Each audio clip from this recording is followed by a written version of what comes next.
यूरोपीय मुल्क ने नौजवानों के लिए रिहायशी बोनस का ऐलान कर दिया। माँ बाप से अलग घर लेकर रहो और बोनस के हकदार बन जाओ स्कीम का आगाज़। दरखास्तों की वसूली शुरू कर दी गई है। कौन कौन अहल होगा उसकी तफसीलात भी जारी कर दी गई हैं। तफसीलात के मुताबिक स्पेन की हुकूमत ने नौजवानों को रिहाइश के हवाले से अपने पांव पर खड़ा करने के लिए नया बोनस शुरू कर दिया है, ताकि नौजवान वालिदैन के घरों में रहने की बजाय अपनी अलग रिहाइश का इंतज़ाम कर सकें।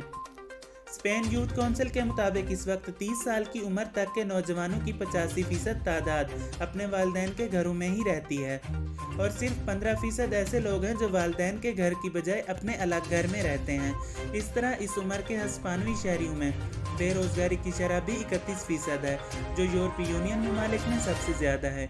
स्पेन नौजवानों की तनख्वाहें कम होने वाले मुल्कों में भी शुमार होता है और यहाँ गुज़िश्ता बरस औसत तनख्वाह 1207 यूरो माहाना थी।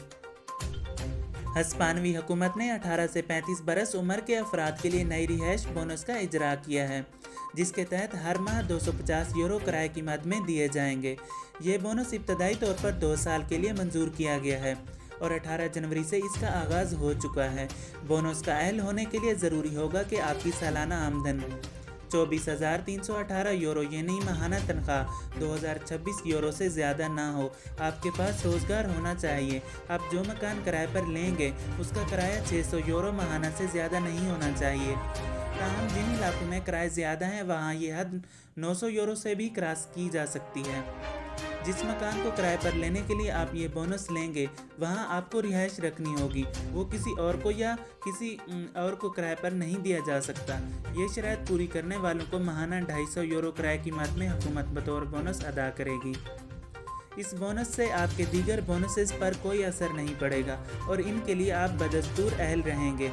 शेयरिंग यानी एक फ्लैट एक से ज़्यादा अफराद मिलकर भी किराए पर ले सकते हैं और इस सूरत में वो तमाम इस बोनस के अलग अलग हकदार होंगे। नया बोनस लेने के लिए आप करीबी हाउसिंग ऑफिस जाकर या फिर ऑनलाइन रजिस्ट्रेशन करवा सकते हैं। अगर आप अहल हुए तो 2 माह के अंदर आपको बोनस मिलना शुरू हो जाएगा और ये जनवरी 2022 से मिलेगा, यानी पिछले वाजिबात भी दिए जाएंगे।